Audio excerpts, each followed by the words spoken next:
project is a creative college located in Doha, Qatar.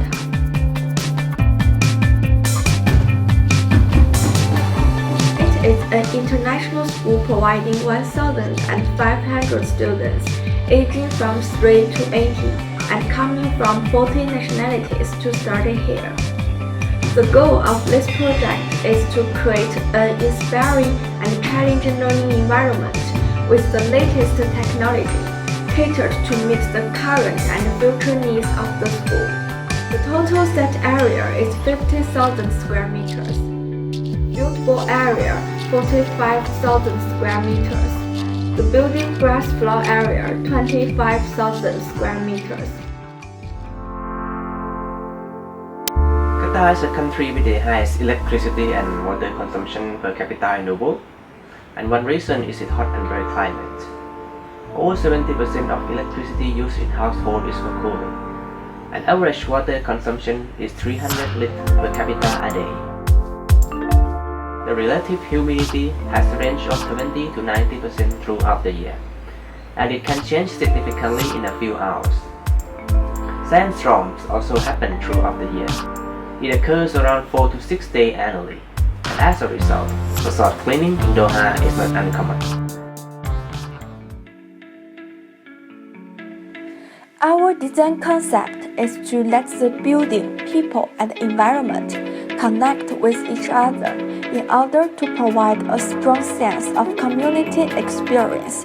Based on our concept, the plan layout was formed. School buildings are placed along the east-west direction to minimize west-facing fabric area and maximize the area to catch the wind from the north. Sports area is placed at the north to achieve good ventilation. Hall, library, and theater, which rely heavily on air conditioning, are put together in one single building to reduce external surface area. Classrooms will raise up to the third floors to guide ventilation. Activities areas are located on the ground to encourage interaction between bypassing students and activities.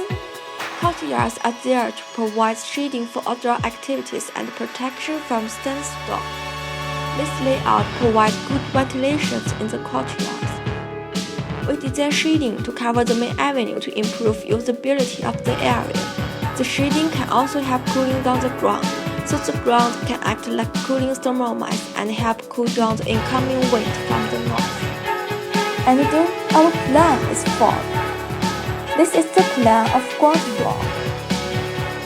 This is the plan of the first floor.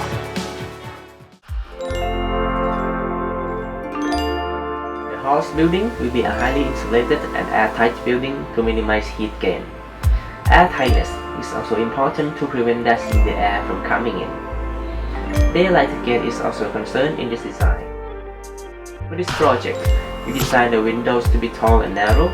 This improves daylight distribution into the room while still minimizing glazing area.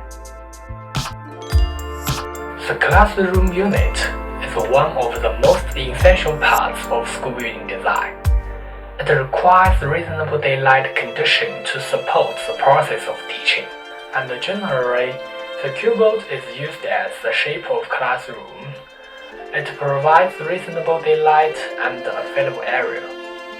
But in this project, we try to further increase the daylight factor for classrooms.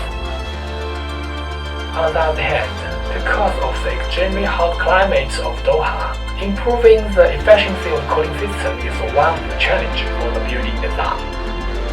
To analyze the daylight factor of cube classroom is the first step to improve the daylight performance. According to the analysis, the daylight factor of general classroom is around 2.22%. Increase the area of envelope is our strategy to improve the daylight.